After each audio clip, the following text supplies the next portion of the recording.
Hello friends, welcome to my channel Gee's Cooking Style. இன்னைக்கு நம்ம பார்க்க போறது ஒரு கேக் ரெசிபி. கிட்ஸ்க்கு ரொம்ப பிடிச்சமான டூட்டி ஃப்ரூட்டி கேக் எப்படி செய்யறதுன்னு பார்க்கலாம் வாங்க. ஒரு மிக்சர் ஜார்ல 2 முட்டை.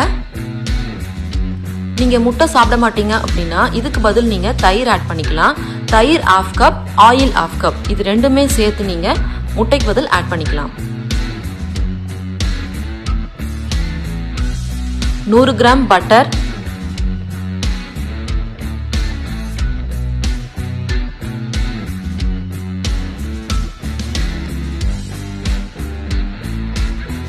ரெண்டு டீஸ்பூன் வெனிலா எசன்ஸ்,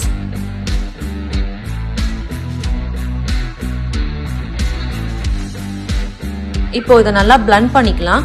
இதை மிக்சர் ஜார்ல பிளண்ட் பண்றதுக்கான காரணம் அப்பதான் உங்களுக்கு கேக் ஃப்ளஃபியா ஸ்பாஞ்சியா கிடைக்கும். நீங்க கையில விஸ்க் வச்சு பீட் பண்ணீங்கன்னா அந்த அளவுக்கு ஃப்ளஃபினஸ் கிடைக்காது. மிக்சிங் பவுல்ல 2 கப் மைதா சேர்த்துக்கோங்க. உங்களுக்கு மைதா வேண்டாம்னா அதுக்கு பதில் 2 கப் கோதுமை மாவு சேர்த்துக்கோங்க. 1 கப் பவுடர்ட் சுகர், சர்க்கரையை நல்லா கிரைண்ட் பண்ணி 1 கப் சேர்த்துக்கோங்க. 1 teaspoon baking powder,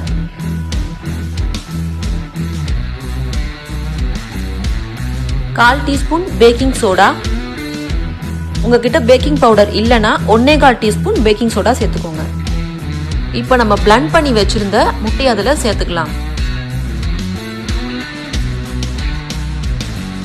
whisk use பண்ணி நல்லா மிக்ஸ் பண்ணிக்கோங்க.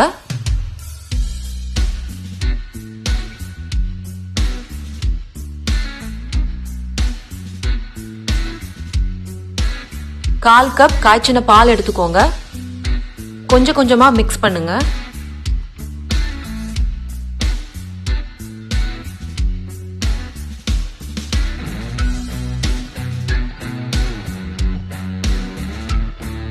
பாருங்க, இந்த கன்சிஸ்டன்சில இருக்கணும். இதே மாதிரி நீங்க மிக்ஸ் பண்ணிக்கோங்க.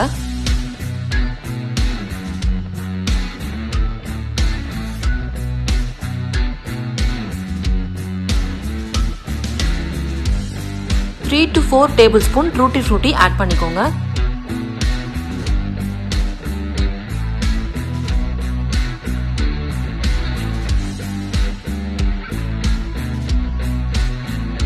நல்லா மிக்ஸ் பண்ணிக்கோங்க.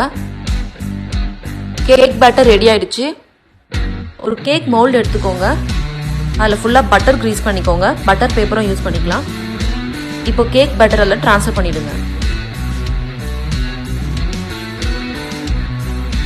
ட்ரான்ஸ்ஃபர் பண்ணதுக்கப்புறம் இந்த மாதிரி தட்டி விட்டுக்கோங்க. அப்போ தான் உங்களுக்கு உள்ள எந்த ஏர் பபிள்ஸும் ஃபார்ம் ஆகாது, ஈவனாக இருக்கும். அலுமினியம் வெசல் எடுத்துருக்கேன். குக்கரும் யூஸ் பண்ணிக்கலாம். உள்ளே இந்த மாதிரி ஸ்டாண்டு வச்சுட்டு 5 மினிட்ஸ் ப்ரீ ஹீட் பண்ணிவிடுங்க. அதுக்கப்புறமா இந்த கேக் மோல்டை உள்ளே வச்சு 40 to 50 மினிட்ஸ் பேக் பண்ணணும். 50 மினிட்ஸ் ஆயிடுச்சு. இப்போ ஒரு டூத் பிக் வச்சு நம்ம செக் பண்ணிக்கலாம். பாருங்கள் ஃப்ரெண்ட்ஸ், டூத் பிக்கில் எந்த மாவும் ஒட்டலை. ஸோ இது நல்லா குக் ஆகிடுச்சு. எல்லா சைடுமே செக் பண்ணிக்கோங்க.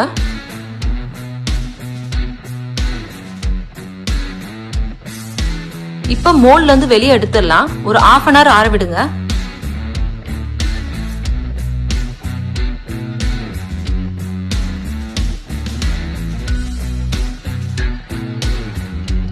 ஃப்ளஃபியான spongy tutti frutti cake ready ஆயிடுச்சு. நீங்களும் அதை ட்ரை பண்ணி பாருங்க. எப்படி இருக்குன்னு கமெண்ட் பண்ணுங்க. உங்க ஃப்ரெண்ட்ஸ் அண்ட் ஃபேமிலிக்கு ஷேர் பண்ணுங்க. என் சேனலுக்கு சப்ஸ்கிரைப் பண்ணுங்க. உங்களை அடுத்த வீடியோல சந்திக்கிறேன். Until it's bye from Gee's Cooking Style.